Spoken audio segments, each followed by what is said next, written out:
50 లక్షలు స్పాట్లో చెక్ ఇచ్చారు నిన్న కిమ్స్కి వెళ్ళి. అవకాశాలు ఉన్నాయేమన్నా?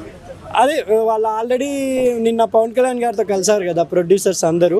చూడాలి ఇంకా అది పొలిటికల్ అండ్ సినిమా వైజ్గా మారిపోతుంది రాను రాను. ఎందుకంటే మన ఇప్పుడు సినిమాలు కూడా ఉన్నాయి గేమ్ చేంజర్ ఇవన్నీ. మేబీ గవర్నమెంట్తో వాళ్ళు సమన్వయం అంటే ఒక ఫ్రెండ్లీగానే మాట్లాడతారు. ఎందుకంటే ఇప్పుడు రాబోయే సంక్రాంతి కూడా అన్ని భారీ బడ్జెటే. ఒక పుష్ప 2కి ఇచ్చిన అమౌంటే దానికి కూడా ఇవ్వమని వాళ్ళు రిక్వెస్ట్ చేస్తున్నారు.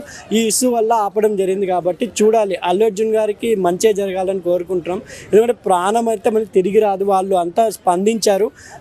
మైత్రి మూవీస్ కూడా డైరెక్ట్ 50 lakhs ఇచ్చారు కాబట్టి ఇంకా కూడా వాళ్ళు ప్రామిస్ కూడా చేసి వచ్చారు వాళ్ళ ఫాదర్తో. ఏదైనా ఫర్దర్లో ఏమున్నా మేము స్పందిస్తాము, ఏమున్నా హెల్ప్ చేస్తామని. ఆ విధంగానే నాకు తెలిసిన వరకు చట్టం తన పని చేసుకుంటుందని అందరూ సమన్వయం పాటించారు కాబట్టి ఫ్యాన్స్కి కూడా ఏం జరిగినా మీరు కూడా సమన్వయం పాటించండి. సీఎం గారికి అండ్ పోలీస్ శాఖకి మనమంతా సపోర్ట్ ఇవ్వాలని నా అభిప్రాయం అండి. ఒక మాట చెప్పు, అల్లు అర్జున్ తొక్కడానికి ఇవన్నీ చేస్తున్నాను అనుకోవచ్చా? యాక్చువల్లీ ఇప్పుడు నేషనల్ అవార్డు వచ్చిన ప్రతి ఒక్కరికి ఇలాగే జరుగుతుంది. మొన్న జానీ మాస్టర్ కూడా అలాగే జరిగింది. ఆయన చాలా రోజుల తర్వాత బయటికి వచ్చారు.